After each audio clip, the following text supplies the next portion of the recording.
A Rowan County mother takes a plea deal to charges of criminal abuse 7 years after the death of her child.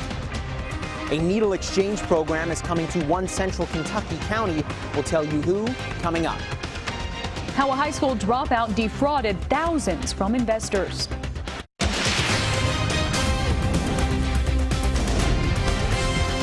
This is WKYT News at 5:30. Good evening and thanks for watching WKYT. More than 6 years after the death of her son, today a Rowan County mother pleaded guilty to charges in connection to his death. Tia Jones's 2-year-old son Nathaniel died in 2009. State police say he died from injuries he suffered at his mother and her then boyfriend's Rowan County home. That man, Brian Gallagher, was scheduled to take a plea deal today as well. Victor Puente is at the courthouse with our top story at 5:30. Court workers told us they expected both of the people charged in this case to enter guilty pleas this afternoon. One of them did, but the other will be back in court next week. Tia Jones and Brian Gallagher were indicted on charges of murder and first-degree criminal abuse in 2010. That was a few months after her son, 2-year-old Nathaniel Jones, died. State police say he suffered blunt force injuries to his stomach. Today, Jones entered an Alford plea to 2 charges of second-degree criminal abuse. That means she agrees that there was enough evidence to convict her, but does not admit any wrongdoing. Those charges were significantly reduced from the murder charge she was facing. Obviously, there was a lot of evidence in the case that perhaps didn't pan out as the Commonwealth saw or expected. The other person charged in this case, Brian Gallagher, was expected to enter a plea deal, but didn't. He'll be back in court next Tuesday in Montgomery County. After the hearing, he told me he wasn't sure what would happen then, but he still had no intention of pleading guilty because he's innocent. Jones' attorney said her plea deal was the result of some tough negotiations. It's a tragic time in Tia's life. To lose a son and to be indicted for it is certainly a heartbreaking scenario to go through, but it has come to the point where we felt this was the best thing to do, and she was in agreement with that. Shields said that as part of her plea deal, Jones agreed to cooperate with authorities in any way she could. In Rowan County, Victor Puente, WKYT. The recommended sentence for Jones was 4 years for each of those counts of criminal abuse. She would serve them one after the other for a total of 8. A well-known Eastern Kentucky attorney appeared in front of a judge this afternoon over a lawsuit filed against him. Disability lawyer Eric Kahn, along with Judge David Darty and Dr. Alfred Adkins, are accused in a massive disability benefits scheme. Investigators say the 3 men defrauded the Social Security Administration out of millions of dollars. Earlier this month, a Floyd Circuit judge ordered Kahn to appear at today's hearing regarding his malpractice insurance. Despite being ordered to do so, Mr. Kahn has never advised the court, or the plaintiffs for that matter, as to whether or not he has any malpractice insurance. And astonishingly, what we learned today, he hasn't even asked. Kahn's attorney, Scott White, could not answer the question regarding his client's coverage. If Kahn doesn't find out in the next 5 days if he has insurance, he will owe the court $1,000. We've had a few showers and storms moving through the bluegrass today. And while those storm chances increase this weekend, it will all be worth it when we get to next week. Here to explain is WKYT meteorologist Jim Caldwell. And we are going to be tracking some showers and thunderstorms. And this weekend front, it changes everything. It's a solid game changer out there. As it rolls through the area, we will see our temperatures change, and we'll also see the pattern finally break. That means you're not dealing with humidity, you're not dealing with those thunderstorms. Nice and quiet little run here. There you see the area of low pressure trailing cold front. That is what will sweep in here for this weekend, and that brings us widespread chances of showers and storms. Not quite widespread out there today. We do have some activity, especially between Somerset and London, a decent little shower there, and everything else is more of a scattered variety showing up across other parts of Kentucky, and a lot of that even starting to weaken considerably compared to what it was a little bit earlier. We look at our rain threat for the next 7 days here. Saturday going to be one of the higher days that we experience with that front diving into the area, and only a small chance into the early morning hours of your Sunday. But look at Monday, Tuesday, Wednesday, everything's low there. The temperatures are low, upper 70s, low 80s, humidity low, rain chances non-existent. A nice little run in the weather world. That is the break that we've been waiting for. We will track it with our hour-by-hour run. You can watch that rain get right out of town. Coming up in just a few minutes. Jim, thank you. A crash involving two semis closed down part of Interstate 75 this morning. Our county-by-county coverage at 5:30 begins in Rockcastle County. Officials say two semis hydroplaned around 8 this morning. One of the semis headed north went through the cable barrier in the median and hit a car that was headed south. No one was seriously injured, and police say that's because of that barrier. The highway reopened about 11 this morning. In Powell County, friends of a Marine killed in a crash have raised enough money to build a drinking fountain in his memory. Marine Corporal Tyler Brewer's friends plan to install a drinking fountain in a downtown Stanton Park. The city agreed to cover the installation cost, but friends had to raise $3,500 to pay for the fountain. His friends say any additional money raised will be used to buy a flagpole and bench near the area. As substance abuse rises in parts of Kentucky, one problem compounded by drug use is the spread of diseases like HIV. Health officials in one county say the best tool to combat the spread of infection is through a needle exchange program. Mike Linden has more in a story that's new at 5:30. Substance abuse and the spread of diseases like HIV and hepatitis C unfortunately go hand in hand. That's why in Madison County, public health officials are trying to launch a needle exchange program. It's a public health disease prevention tool. Crew says the Madison County Health Department clinic sees about 8 to 10 patients a day with hepatitis C. That's a big reason why she's been fighting for a needle exchange program for over a year. I believe there are 14 needle exchanges either approved or operating in the state, and the feedback I've gotten from my peers has been positive. While there's still a lot of hoops to jump through in Madison County to launch the needle exchange program, here at the Fayette County Health Department, they've had a needle exchange program since last year. And health department officials say it's been a huge success. We've gone from averaging around 20 people a week to last week we had 53 people coming to use this. It's phenomenal. While the increase in people using the exchange may speak to a larger issue, Hall says it's all about preventing the spread of disease. For a community standpoint, this is not about the drugs. It's about the drug user, and it's about making them as safe as possible. From a strictly public health standpoint, needle exchanges are 100% needed. For Nancy Crew, she heads back to Madison County Fiscal Court next month for potential approval to move forward with launching the program. I see no reason why that same science and evidence doesn't translate to Madison County as it does to elsewhere in Kentucky and across the country. In Madison County, Mike Linden, WKYT. The Lexington-Fayette County Health Department's needle exchange is held every Friday from 1:30 to 4 at 650 Newtown Pike. The program is free and anonymous. A woman who says she dropped out of school in 9th grade admits she defrauded about $800,000 from investors. So how'd she do it? First, she stole the identity of a high-ranking banking official, then used her sales background to develop a sophisticated web of lies and deceit. Sam Dick has the story. Maybe there's going to come another situation where there's going to be 2 or 3 IPOs on one day that are all very good candidates. You're listening to the voice of 21-year-old Amy Brooke Wilkerson giving investment advice to a client. The problem, she has no financial background. She assumed the identity of a well-known international banking firm official. Postal inspectors say Wilkerson was very convincing. She educated herself through the use of the internet with the language, with the verbiage, with the terms used typically in investing in the stock market, to the point where she duped a lot of victims and took their money. 20 victims lost more than $800,000. The victims were very surprised that they were being defrauded. They all commented on how articulate this person was. This person was acting basically online or electronically, so I never got to meet this person face to face. So that could have been a sign, I guess. This man and his friend were both investing their money with Wilkerson. The feedback was happening, but no paperwork was being sent, Postal inspectors emphasize the importance of due diligence and research. I would urge people to look up the information themselves and not go by what they're being told. That was Sam Dick reporting. Wilkerson pleaded guilty to 29 counts of wire fraud and 1 count of aggravated identity theft. She was sentenced to more than 6 years in prison and ordered to pay almost $500,000 in restitution.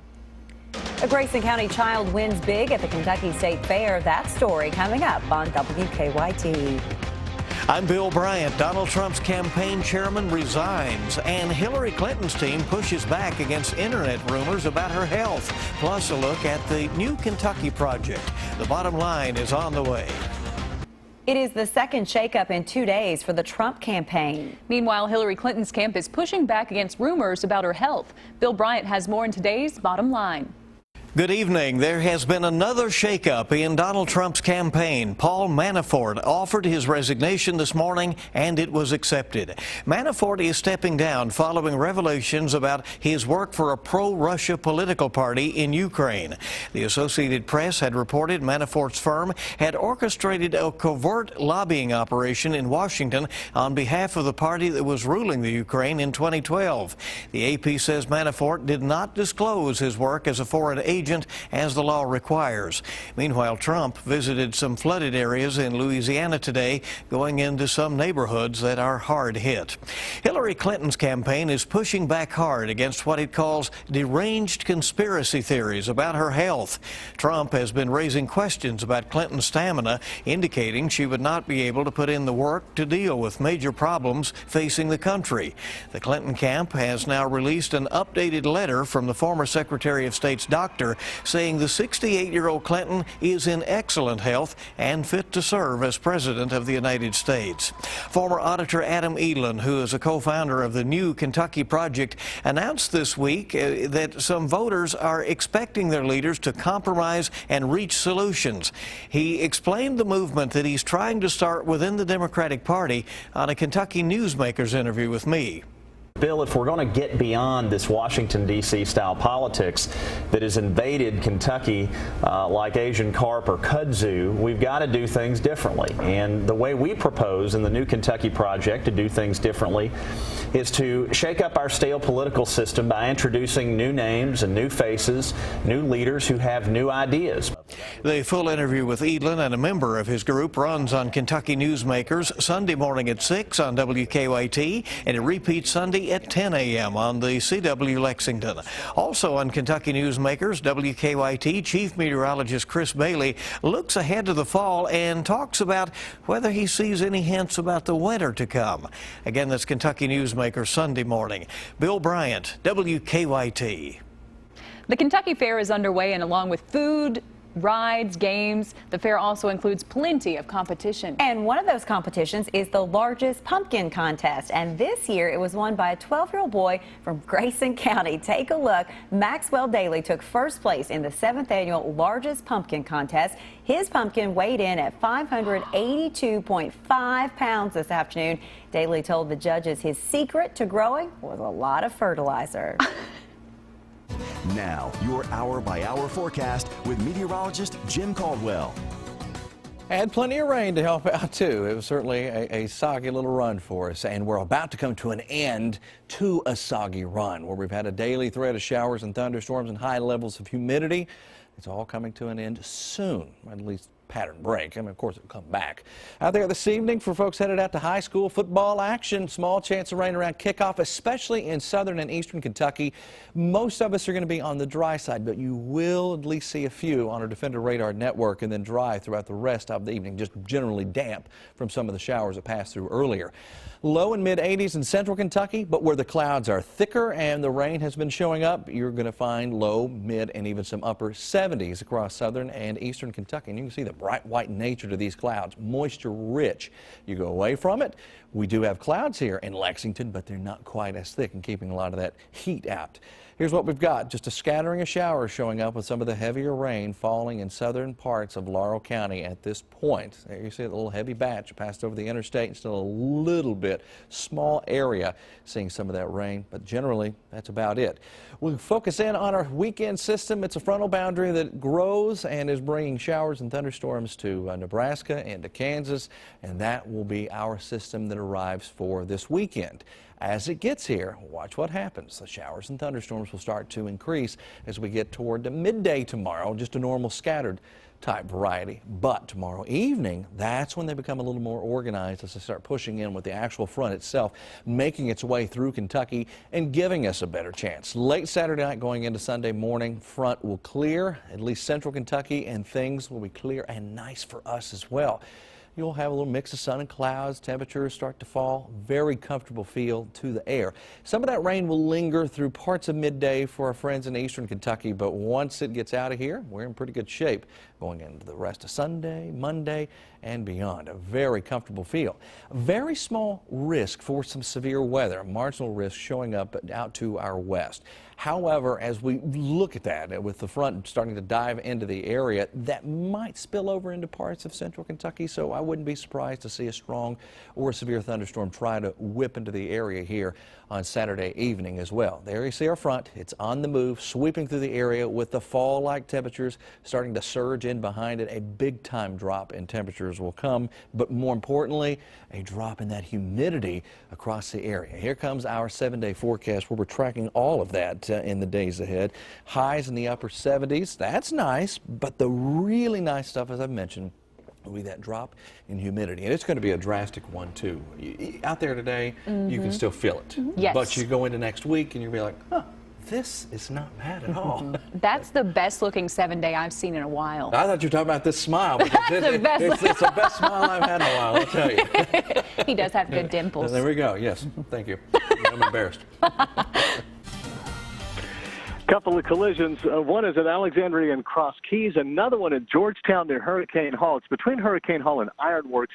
That is an injury crash as well. Drive times this afternoon to Nicholasville still holding less than 16 minutes. To Versailles we're okay across the county line past the castle, and no major delays toward Paris. Now back to you in the studio. Officer Don, thank you. Another high school football season kicking off tonight, and our Rob Bromley is at Scott County. Hi, Rob. And another high school football season about to begin. 2 games here at Scott County. In the opener, it'll be the home-standing Scott County Cardinals taking on the Tates Creek Commodores. Tates Creek will have its work cut out for it here tonight. We'll be back to preview it all coming up shortly in sports. Stay with us.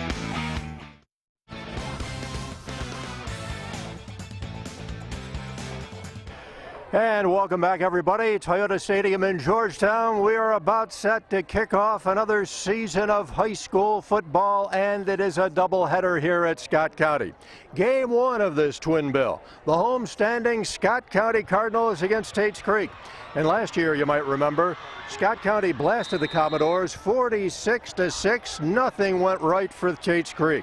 Preparing for a team like Scott County is pretty tough, and for the Redbirds, well, they know they'll bring it right from the first snap. They got to understand they're going to be in for a battle. It's going to be a battle. You've got to be disciplined playing Scott County. You can't make up your own thing. You can't do your own thing versus Scott County. You have to be disciplined, as well as you got to be tough up front. Along with the defensive line player, our linebackers have got to be playing fast and hard. It is extremely difficult to match the talent. You can match the plays, but to match the talent and effort that they give on film that you see them produce, that's the difficult part, you know. All right, we move on now to the college ranks, and the Wildcats. They conduct their second and final scrimmage of fall camp tomorrow. You don't have to remind the players what happened at this time last year. After last year's second scrimmage, you'll remember, Mark Stoops was so upset with how his team performed that he made his team turn right around and come back for a scrimmage at night. Players today said they learned from last year and from last week's scrimmage. Tomorrow, it will all be about business. Oh, man. It's crazy because the guys been talking about it in the locker room all day, like, remember the 22nd, remember the 22nd. We can't go out there and do what we did last year, so we should be ready. We'll be fine tomorrow. I hope we have a good scrimmage tomorrow because under last year, you know, Cluster's man has come back at night, had another scrimmage, and that wasn't too well for him. So hopefully tomorrow we'll get it all out tomorrow and just get ready for Southern Miss. It's our last scrimmage for the year, so, you know, we got to come out strong, unlike we did last year. So, you know, just got to be better, and so we're excited. You know, he's given us some breaks, so, you know, we got to be energized, get our legs ready, and I think we'll be ready to go. And the EKU Athletics Hall of Fame will have 9 new members come this fall. The 9 are Kelsey Anderson, who starred in softball at Eastern Kentucky, David Flores, Chuck Seaman, and Dale Patton football, Tina Cottle women's basketball, baseball stars John Drought and Christian Friedrich, Rupert Stevens, men's basketball track star Rick White. The induction is set for Saturday, October 8th. Coming up in the next half hour, much more on the start of the high school football season. And the captains right now getting set to go to the center of the field as Tates Creek prepares to take on Scott County in the opener of this doubleheader. Stay with us. We'll continue after the break.